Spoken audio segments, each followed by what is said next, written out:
আজকের অধিবেশন থেকে আমরা সরকারের প্রতি কিছু দাবি জানাতে চাই।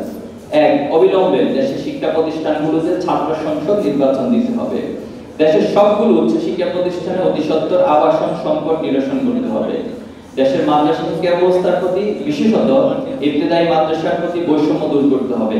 আলিয়া মাদ্রাসা সমূহে ব্যবসা শিক্ষার বিভাগ চালু করতে হবে। 4, শিক্ষায় বাজেট বরাদ্দ ও গবেষণা খাতে বাজেটের বরাদ্দ বাড়াতে হবে। 5, শিক্ষাঙ্গনে যে কোনো ধরনের সন্ত্রাস ফিরে আসার পথ রুদ্ধ করতে হবে।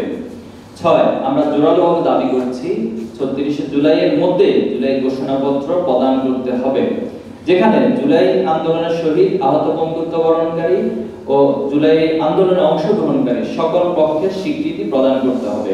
ফ্যাসিবাদী গোষ্ঠী কর্তৃক সংগঠিত পল্টন ট্র্যাজেডি, পিলখানা হত্যাকাণ্ড, শাপলা গণহত্যা, গুম, অবৈধ নির্বাচন সহ সকল অপরাধমূলক কর্মকাণ্ড সেখানে তুলে ধরতে হবে।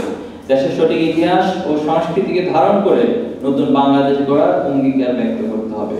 7, প্রয়োজনীয় রাষ্ট্রীয় কাঠামো সংস্কার ও জনমনের শান্তি ও স্বস্তি ফিরিয়ে আনতে আইন শৃঙ্খলা পরিস্থিতি জোরদার করতে হবে।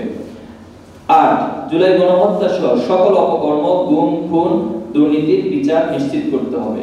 9, একটি দক্ষ ও নৈতিকতা সমৃদ্ধ জাতি গঠনে আধুনিক ও আদর্শিক শিক্ষা ব্যবস্থা প্রণয়ন করতে হবে। 10, জুলাই অভ্যুত্থানকে বিপ্লবে রূপান্তর করতে এই সরকারকে একটি বিপ্লবী সরকারের ভূমিকা অবতীর্ণ হতে হবে। আপনাদের সকল ধরনের ইতিবাচক কাজে ছাত্র শিবির পাশে থাকবে, আর কোন ধরনের জুলাই স্পিরিট বিরোধী কাজ করলে ছাত্র শিবির সেটার প্রতিবাদ এবং তার বিরুদ্ধে অবস্থান নেবে ইনশাআল্লাহ। বান্ডেল থাকলে প্রতি সেনমানিতে টাকা বাঁচবে। বিকাশ সেনমানি বান্ডেল কিনে জিতুন প্রতি লেনদেনে।